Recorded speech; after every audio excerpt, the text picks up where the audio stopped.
ভারতের মুসলমান, তোমাদেরকে মেসেজ দিতে চাই, ভারত সরকার, মোদী সরকার বাবরি মসজিদ সর্বপ্রথম যখন ধ্বংস করলো, বাবরি মসজিদকে কিভাবে ভাঙলো, সারা বিশ্বের মুসলমানদের অন্তরের মধ্যে রক্তক্ষরণ হয়েছে। সেখানে আবার তারা শিব মন্দির গঠন করলো, মন্দির দিল। ওইখান থেকে শুরু করে ভারতের মধ্যে হিন্দু মুসলমানদের মধ্যে দাঙ্গা বাজিয়ে দিল। ও ভারতের মুসলমান, তোমাদেরকে ঐক্যবদ্ধ হতে হবে, মোদির বিরুদ্ধে আন্দোলনকে কঠোর করতে হবে। তারা একের পর এক অসংখ্য মসজিদ তারা ভেঙেছে, আল্লাহর ঘরগুলি তারা ভেঙেছে। তারা মুসলমানদের ঘর বাড়ি পর্যন্ত তারা একের পর এক ভেঙে দিতেছে, উচ্ছেদ করতেছে। তারা নির্বিচারে মুসলমানদেরকে তারা শহীদ করতেছে। এই জুলুমের পরিসমাপ্তি অতি শীঘ্রই ইনশাআল্লাহ ঘটবে।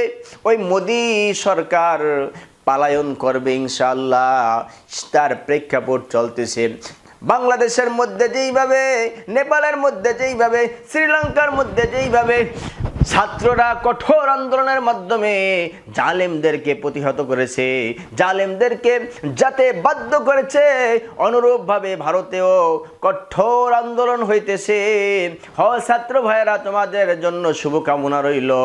তোমরা কিন্তু অবশ্যই কামিয়াব হবে, তোমরা অবশ্যই সফল কাম হবে।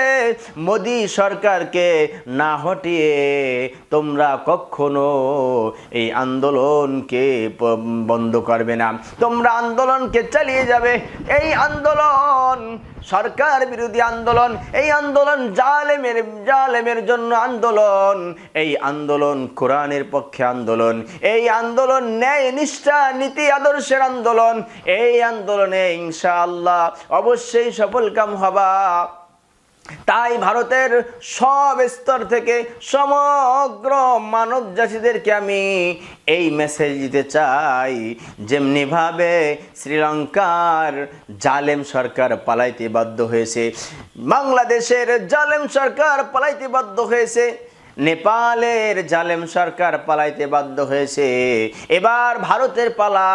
ভারত সেই মোদী সরকার অবশ্যই সেই দিল্লি থেকে খুব শীঘ্রই পালাবে এবং সেই ভারতকে অত্যাচারের স্টিম রুলার থেকে রেহাই দিবে, মুক্তি পাবে, সাধারণ মুসলমান মুক্তি পাবে, সমস্ত মানুষ তাদের ন্যায্য অধিকার ফিরে পাবে এবং ওই স্বৈরা শাসন ইনশাআল্লাহ পরিসমাপ্তি ঘটবে।